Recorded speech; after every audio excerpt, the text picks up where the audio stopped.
सुनाइए। है कने हंस को कहूँ कने कैस को कहूँ है बता दियो ने सबके बेकार डरै छी। आज बात करने का भयो कजो से बात ने कहीं देवे तो नहीं कौन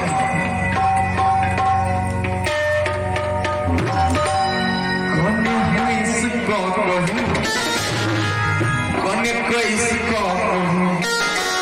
है बता दियो ने सबके।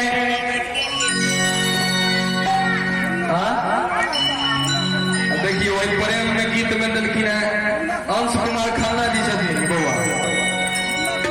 सहयोग केलखिन है कोना हमर प्रेम सफल भ जाए। एतबो ने हंसे के छै ई बड़ा एना मुस्कुराए के छै कने हंस को कहूँ कने कैस को कहूँ हे बता दियो ने सबके एक बता दियो ने सबके बेकार डरै छी। ये सजनी जो हम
प्रेम में नुका चोरी नहीं होता है। कभी कभी माइक छोड़ करता हूँ बता दियो ने सबके किया सरोम कवैसी याद है तो मुस्कुराई तो अच्छी गलिए पर चली करी फेस तो फीस के प्रेम में फीस हो जाओ प्रेम में कोनो फीस नहीं छे सुनो ना अच्छा छोड़ने गुरु हसन भाई क्या लग रहा दियो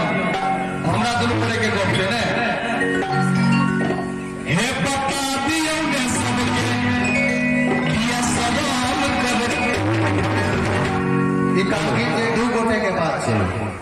दू गोटे के आपसी झगड़ा में जब तेसर आदमी फायदा उठा ली तो वही से बड़का चलाक के यदि झगड़े ने भरा छे तो प्रेम भरा छे झगड़ा के गप करै छी कनी मनी नोक झोंक होय छै तो प्यार बहुते करै छी